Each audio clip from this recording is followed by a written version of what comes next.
First, before I start, I just want to say thank you, Coach Mack, Coach Edelman, Coach Cassell, and the rest of the Fresno State strength and conditioning staff for putting on an amazing internship, and despite the circumstances. And I'm going to be doing an introduction for utilizing more glute training, specifically the barbell hip thrust and other variations.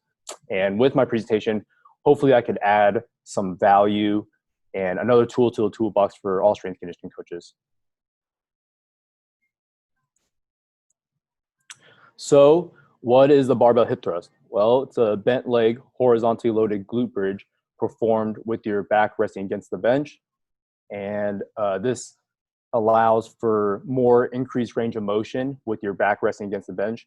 And since the hamstrings muscles are shortened during the hip thrust, this allows, or this, what was I saying? Oh, since the hamstrings muscles are shortened during knee flexion, the force production capabilities are reduced during the hip thrust. So this allows for more increased contraction of the gluteus muscles, the glute max, during the hip thrust. So you can see that in that picture, in all of them, that the hamstrings are shortened, and then when he raises, that the glutes are contracted and the hips are extended.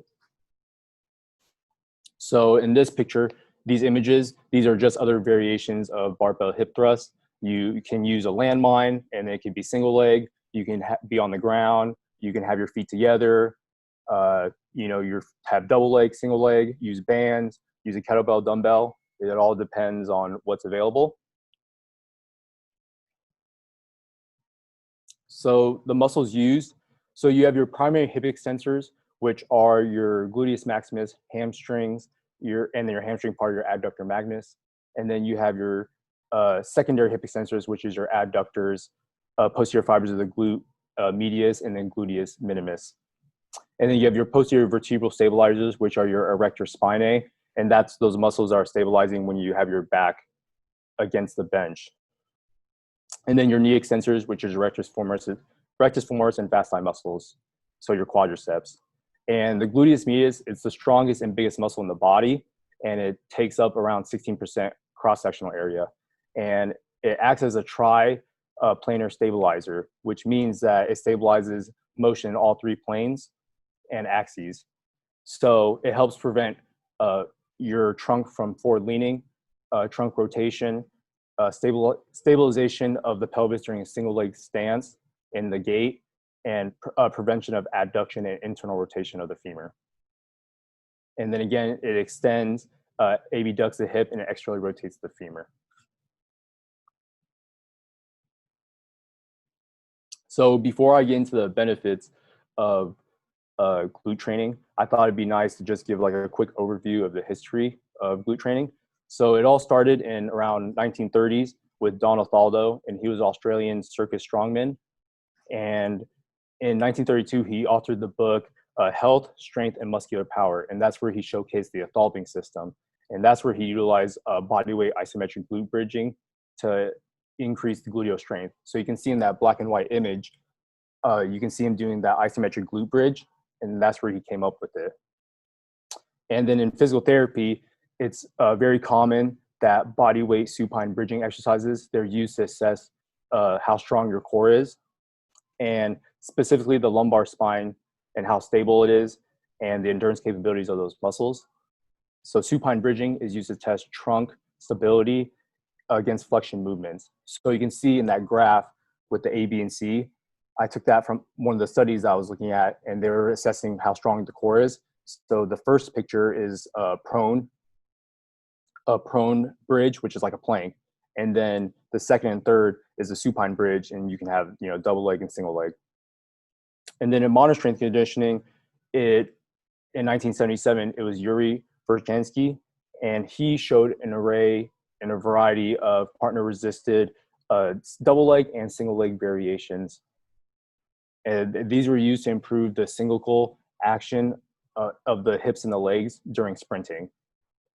So you can see in that little textbook image that you have a person, they're suspending their leg from a balance beam, and then they're suspending their leg, and then they're extending their hips. And then also in the bottom image, you can see that you have a partner resisting against you, like holding against you, and then you're extending your hips again. So it's for that terminal hip extension. And then in 2006, strength coach Brett Contreras, he introduced heavy barbell hip thrust to the strength conditioning industry. And ever since then, he's known as the glute guy because he's put out multiple studies and multiple variations and other gym equipment that has to pertain with the barbell hip thrust.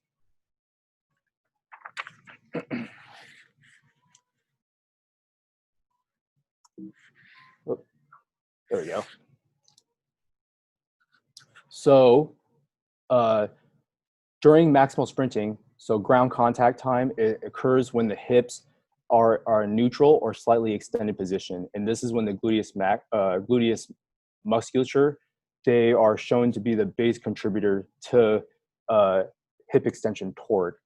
So you can see in the image that when you have the leg kind of in the extended phase, you can see that since the leg is extended, the glutes, they have to be active in order for that leg to be in the back. So horizontal force production is key in optimization of acceleration and maximal sprint speed, because since sprinting is a horizontal motion, that producing force in that would be very important to get faster. So although barbell hip thrust is not identical to sprinting, it's similar because it replicates muscular patterns, the synchronicity, and the energy production used during that type of training. So what I mean by that is that it mimics that terminal hip extension at the top when you're contracting, similar to when you're running.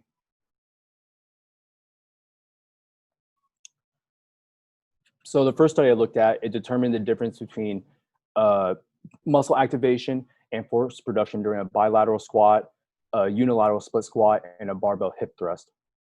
So there were 12 subjects with experience in all three exercises, and the participants, they performed a 3RM in a randomized order with 4 minutes rest. And then after that, they had 10 minutes rest, and then they performed a maximal linear sprint on a non-motorized treadmill. And that's where the max horizontal and vertical forces were measured.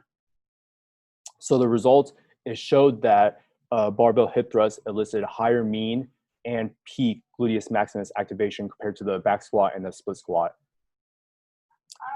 Peak sprint velocity is significantly correlated with peak horizontal sprint force and peak barbell hip thrust force.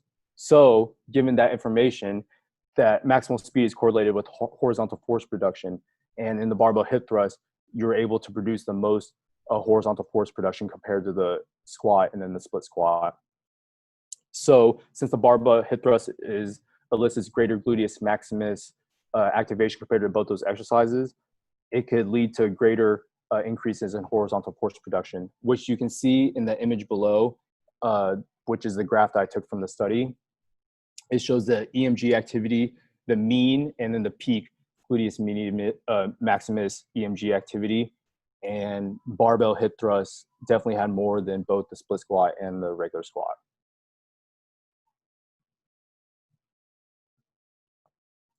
So the second study, it was comparing the squat, the RDL, and the barbell hip thrust at 1 RM and a standardized load of 60 kilograms, which is around 132 pounds. And then it measured the EMG activity of the vastus lateralis, the biceps femoris, and the gluteus maximus. So same thing, and this was all measured while you're extending the hips. So there were 8 resistance trained men, and then the EMG of the hip and knee extensors were measured for all those exercises. And then what was found was that the subjects, the barbell hip thrust, it elicited the greatest amount of gluteus maximus activity when compared with the squat, but not significantly greater with the RDL. So both the RDL and then the barbell hip thrust, it elicited greater gluteus maximus activity compared to the squat. But the RDL, it had just slightly less, but it wasn't significantly huge difference. than compared to the barbell hip squat or barbell hip thrust. Sorry. So, and then vastus lateralis activity was highest in response to 60 kilograms, and then the 1 RM loads for compared to the RDL and the barbell hip thrust for the squat. So that shows that that squat, you get some gluteus maximus activity, but you also get that vastus lateralis activity compared to just the barbell hip thrust and then the RDL, where you're getting more just the hip extensor muscle activity, gluteus maximus. So the study, it concluded that squat, it may be better exercise to translate to athletic performance because of the functional movement patterns of the knee and hip extensors. But if your goal is to elicit a higher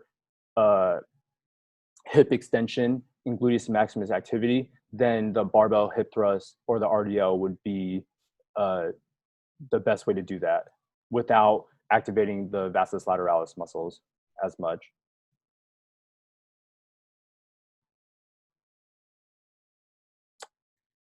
Another study I looked at examined the patterns of the gluteal muscles of the throwing arm kinematics and the pelvic and trunk for a high school pitcher. So it looked at the pitching motion and how the glutes are activated during a throwing motion. So there were 12 high school male pitchers, and each participant, they threw a series of maximal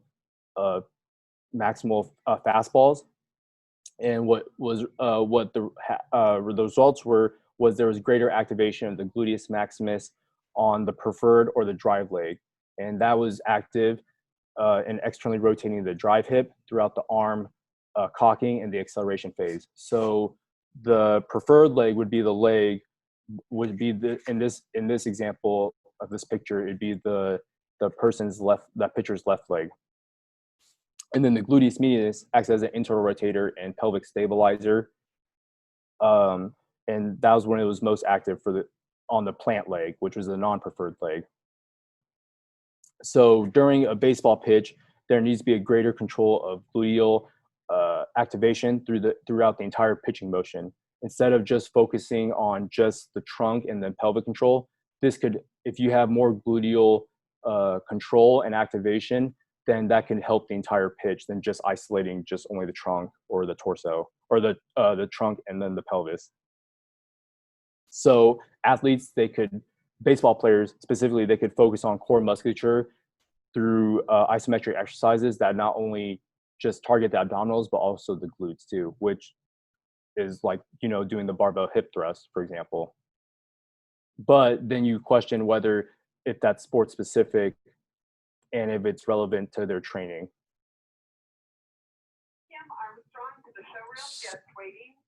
So the glutes, they're used in performance, but there's also an injury prevention mechanism. So weakness of the gluteus maximus, it has implicated many types of injuries, and that includes anterior knee pain, ACL injuries, hamstring strains, femoral acetabular impingement, and ankle sprains. And this is due to weak gluteus maximus, or just glute muscles, because it has a limited ability to produce force in functional situations. So developing increased strength and endurance capabilities will allow for the gluteus maximus to function optimally.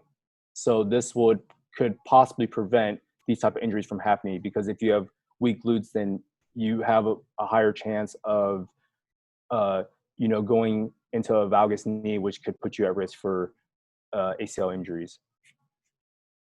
That's just one example.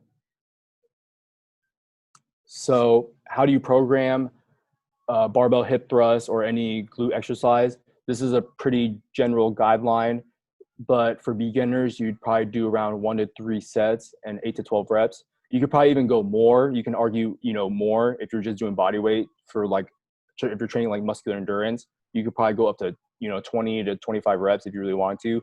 But the point is that when you're a beginner, you want to demonstrate body weight proficiency. So that means you want to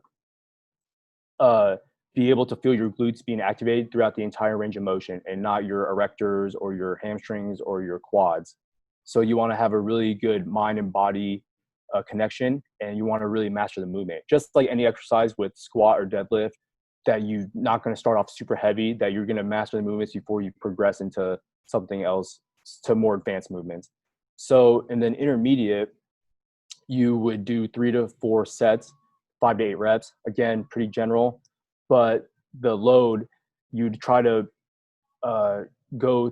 you try to have a load that is equal to your body weight. So you'd work up to that load that's equal to your body weight, and then eventually you progress in 20 to 25 increments, 20 to 25 pound increments. And then for advanced, you do 3 to 5 sets and 1 to 5 reps. And then this is where you're doing more sets, but the reps decrease because the intensity is increasing. And advanced lifters, they could usually hip thrust over 400, 600 pounds. That's what's really unique about the exercise, is that although, you know, it's a pretty short range of motion, that you could still lift really, really heavy, comparable to the squat or a deadlift. But the question is whether, you know, it's up to the strength coach whether how advanced they want to get, if they want to just stay at intermediate or they want to really max out on that lift, and if it's relevant to that person's sport. And then the rest in between, you know, is 60 to 120 seconds. And in the beginning, you'll have 60 seconds. And then obviously as you progress, then you'll have more rest in between each set.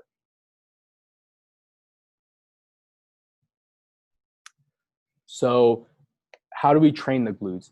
Well, I talked about mostly was the barbell hip thrust. And I took this image from Brett Contreras' Instagram because I thought it was really interesting to show that even though that I mostly talked about barbell hip thrust, you can still train the glutes indirectly without actually just only isolating the glutes. Because the barbell hip thrust, where you shown what I was showing in the other studies, is that mostly it's being isolated.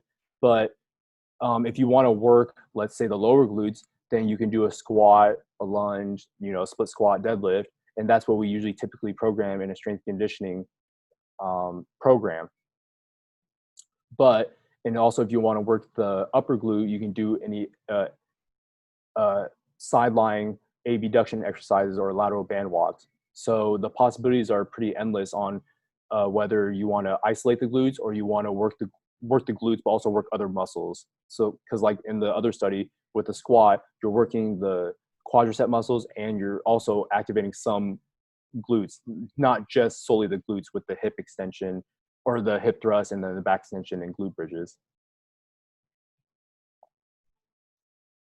So some training considerations to think about when you're wanting to implement barbell hip thrust is probably the first thing would be sport specificity. So will it translate to athlete sport? And with the studies, according to the studies, it can translate to the athlete sport if it involves sprinting because of the terminal hip extension. And what benefits will the athletes gain from stronger glutes, and will it increase their performance? So that's something that you have to just keep in mind if you want to implement barbell hip thrust. And another is time of the year. So programming, are you going to program during the off season, the preseason, or in season? And will that be the main lift for that session, or will that be like a supplement to a squat or a deadlift?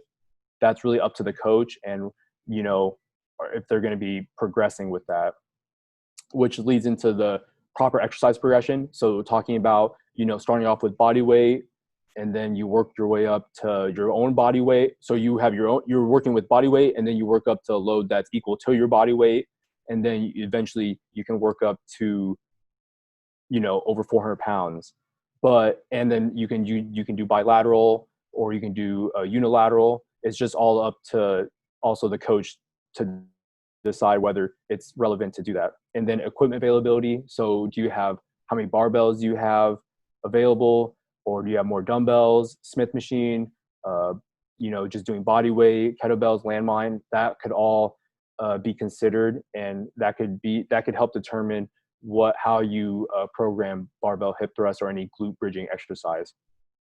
Another is safety. So making sure that the athletes, they use correct form and that they're not overextending their spines, and they're putting like a lot of compressive force on their erector muscles, and then possibly have low back pain, and then making sure that the coaches know the correct coaching cues and what to look for if the athlete is going to be putting themselves in a state where they can get injured. And then the last thing is efficiency. So considering the time to set up and break down, is it really worth it to implement that?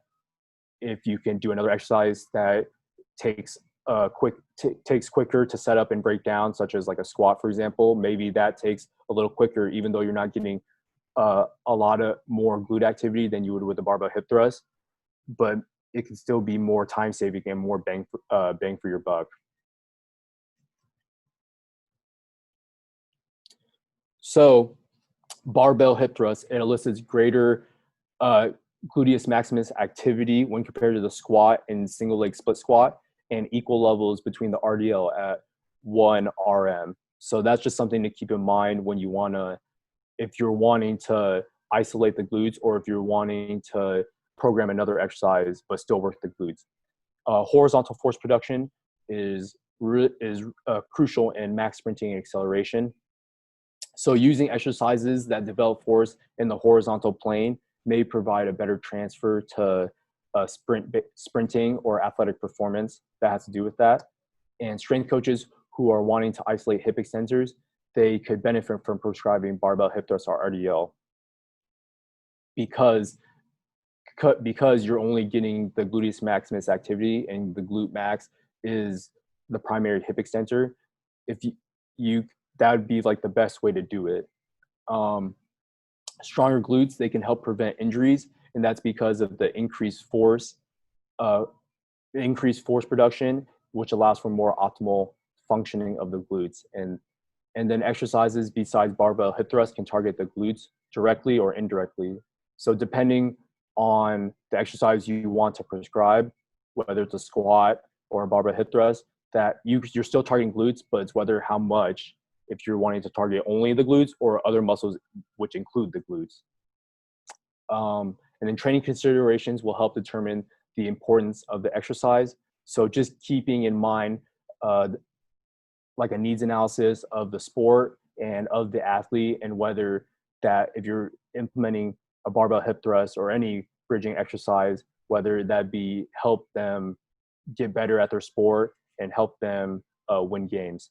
So those are all things to keep in mind. And this is my works cited. That's my image links.